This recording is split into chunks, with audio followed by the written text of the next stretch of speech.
देखिए एंड अब देखिए कि इस सब के बीच में आर्टिफिशियल इंटेलिजेंस वाला एग्जिट पोल यानी कि जो जीनिया ने जी मीडिया पर दिखाया था, हमारी एआई एंकर जीनिया ने जो एग्जिट पोल बताया था, जिसका सैंपल साइज ही 10 करोड़ का था। हमने 10 करोड़ की आबादी का सैंपल साइज लेकर सर्वे किया। यह भारत का सबसे बड़ा सर्वे कहा जा सकता है और एआई एग्जिट पोल पर मुहर लगाते हुए ये रुझान इस वक्त नजर आ रहे हैं। जी मीडिया ने यानी कि हमारी एआई एंकर जीनिया ने जो सर्वे किया, जी मीडिया के उस एआई सर्वे पर इस वक्त के रुझान मुहर लगा रहे हैं। जैसा कि हमने आपको बताया था, देखिए इस वक्त एनडीए 291 सीटों पर आगे, आईएनडीआई गठबंधन 222 सीटों पर आगे और अदर्स 30 सीटों पर आगे चल रहे हैं। और आर्टिफिशियल इंटेलिजेंस का इस्तेमाल करके 10 करोड़ के सैंपल साइज को लेकर जिस तरह से अलग अलग वोटर्स तक अपनी पहुंच बनाने की कोशिश की और सोशल मीडिया के माध्यम से, आर्टिफिशियल इंटेलिजेंस और वर्चुअल रियलिटी के माध्यम से कैसे हमने जनता तक पहुंच बनाई, जी मीडिया ने पहला एआई सर्वे किया और वो एआई सर्वे एकदम सटीक बैठता हुआ। एनडीए को 305 से 315 सीटें हमने दिखाई थी। आप देख लीजिए इस वक्त एनडीए 291 सीटों पर आगे चल रहा है और जैसे जैसे ये बढ़ता चला जाएगा 305 तक ये पहुंचने की संभावनाएं नजर आती हैं। बिल्कुल। और देखिए हमने थोड़ा लेट दिखाया लेकिन दुरुस्त दिखाया।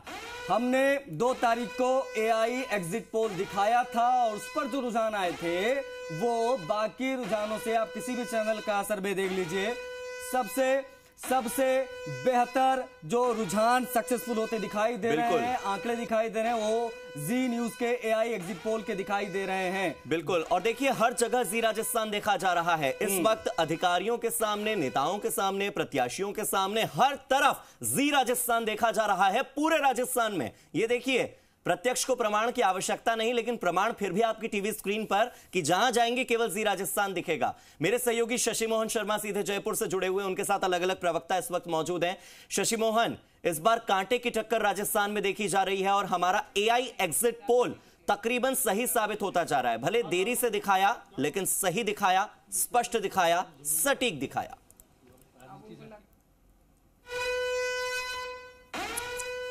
पर भी आऊंगा, लेकिन उससे पहले ह्यूमन इंटेलिजेंस पर और ह्यूमन सेंस पर एक टिप्पणी जरूर करना चाहूंगा कि जब अमेठी का प्रभार मिलने के बाद अशोक गहलोत पहली बार अमेठी जा रहे थे, उस दिन सुबह हमने उनसे बातचीत की, राजस्थान पे रुझान और उनके अनुमान पूछे तो उन्होंने कहा सब जगह तकरीबन वो जाकर आए और डबल डिजिट में कांग्रेस आ सकती है और कोई हैरानी नहीं है अगर डबल डिजिट में कांग्रेस आ जाए तो।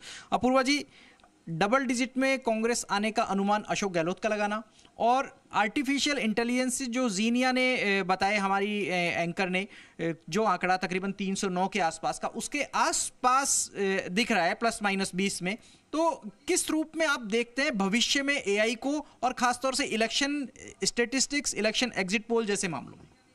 देखिए, एआई भविष्य की टेक्नोलॉजी है और अभी बहुत सुपरफिशियल स्टेज में है। आगे जाके विकसित होती है तो एआई हम सब के लिए बूम का काम तो करेगी, मगर फिर भी मैं आपको बताऊंगी एआई के साथ में एक ड्रॉबैक भी है। वो डाटा का एनालिसिस तो बहुत अच्छा कर लेगी, स्टैटिस्टिक्स का बहुत अच्छा कर लेगी, पर मनोभाव और मनोदशा का नहीं कर पाएगी। तो इस प्रकार से मैं कहूंगी कि अभी तक जो आंकड़े एआई बता रही है हम तो उसके पार जाने वाले हैं, पर फिर भी एआई का जो उज्जवल भविष्य है उसके लिए शुभकामनाएं। मनोभाव और मनोदशा पे भी बातचीत करूंगा। एक चीज और ऐड करूंगी कि एग्जिट पोल्स को लेकर के कहती हूं कि एआई आगे जाके पार्टीज के लिए तो थ्रेट नहीं बनेगी, बट आप मीडिया कर्मचारियों के लिए जरूर बच जाएगी, क्योंकि अभी एग्जिट पोल में आप लोगों की वैल्यू होते थे, फिर वो जीनिया ही कर लेगी सारे। उसका विकल्प भी हमने देख रखा है, तो जीनिया को डेटा उसी तरीके से मिला होगा शायद कि उसने सटीक आकलन कर लिया, तब जब और भविष्य की चीजें आएंगी तो और विकल्प खोजे जाएंगे, क्योंकि एआई ह्यूमन मानवीय दिमाग की उपज है और मानवीय दिमाग ही उसको चलाएगा, ये भी आप मान के चलिए। लेकिन राजेंद्र जी, इस बीच जब अपूर्वा जी कह रही हैं कि भविष्य में मानवीय संवेदनाओं का और मानवीय भावनाओं का आकलन एआई नहीं कर पा रहा है, तो ये एक अलग चीज है। इसको देखिए, ये तो बिल्कुल सही है कि एआई जो है, बिल्कुल आप ये देख लीजिए, बिल्कुल मैथमेटिकल सिस्टम है उसका, कि उसके अंदर आप जो चीज़ परोसोगे उसी का रिजल्ट बन करके आएगा। जैसा आप कच्चा माल दोगे उसके आधार पे उसके अंदर से रिजल्ट निकल करके आएंगे।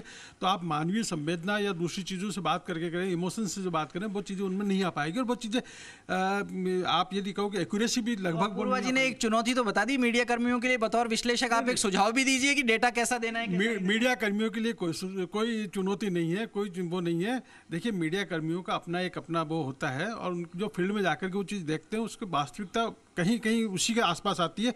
और ये आप एग्जिट पोल जो आए थे उसके अंदर आप अच्छी तरह से देख सकते हो कि वो उनमें, और ठीक है, जो एग्जिट पोल के जो जगह जगह से जो रुझान है अलग अलग जिन्होंने किया है, उनके जो रुझान है उसी को एक तरह देखा जाए तो इवेल्युएट करके और ये एआई ने रिजल्ट निकाले हैं। अलग अलग रुझानों को इवेल्युएट करके एआई निकालता है, ऐसा राजेंद्र जी का कहना है। लेकिन जो सूचना प्रौद्योगिकी का समय है, क्या मिथिलेश जी भविष्य में सिर्फ एआई ही रह जाएगा, या आपको लगता है कि एआई इतना बढ़ जाएगा कि इंसान के जीवन में उसका दखल क्या हो सकता है, इंसान को खुद उसे जीरो करना पड़ जाए? देखिए, जिस तरीके से आज के धीरे धीरे वापस हम प्रकृति की तरफ लौटने की बातें कर रहे हैं, जिस तरीके से ग्लोबल वार्मिंग, अल नीनो, ऐसे इफेक्ट आते नजर आ रहे हैं जो हमने नेचर के साथ छेड़छाड़ की है, तो अब कहीं न कहीं आर्टिफिशियल इंटेलिजेंसी का एक यूज तो हो सकता है, लेकिन उसका अति यूज होगा तो अनएम्प्लॉयमेंट बहुत बड़ी प्रॉब्लम हो जाएगी। एक रेलवे स्टेशन को साफ करने के लिए पहले 15-15 लोग काम करते थे, अब एक मशीन लगा दी, एक आदमी उसको टैकल कर रहा है, 14 लोग बेरोजगार हो गए। लेकिन अब रेलवे स्टेशन भी तो बढ़ जाएंगे। रेलवे स्टेशन बढ़ जाएंगे, लेकिन कहीं न कहीं जो हमारा मध्यम और लघु उद्योग है उसको बचाने की दरकार है। हिंदुस्तान के परिप्रेक्ष्य में, चाहे कल एक आर्टिकल टाइम्स ऑफ इंडिया में छपा था, उसमें बहुत इंपॉर्टेंट इशू कहा गया था कि आप कोई भी चीज के लिए कितनी भी जीडीपी के आंकड़े ले आइए, लेकिन जब तक आदमी के हाथ में आप रोजगार नहीं देते हैं, जब तक आप एग्रीकल्चर से लोगों को नहीं जोड़ते हैं, तब तक आप मध्यम और लघु उद्योग जो सबसे ज्यादा एम्प्लॉयमेंट देते हैं, उस पर कोई भी सरकार बने, वो आप केवल शेयर बाजार के उछाल से, जीडीपी के उछाल से, मीडिया खुश हो सकता है, आम आदमी खुश हो सकता है, लेकिन जो बेरोजगारी है उसको आप कंट्रोल नहीं कर सकते। और इंडिया के परिप्रेक्ष्य में जिस तरीके से आबादी बढ़ती जा रही है, 40-20 साल बाद हम 180 करोड़ के लगभग हो जाएंगे, जिनमें 40 करोड़ यूथ होगा, और यूथ को आप जॉब नहीं दे पाएंगे तो फिर क्या करेंगे? ये सारी आर्टिफिशियल इंटेलिजेंसी, ये सारे तामझाम ये धरे रह जाएंगे और कहीं न कहीं हम वापस बैकअप की तरफ चले जाएंगे। तो ये एक प्रकृति को आपको बैलेंस करके ही काम करना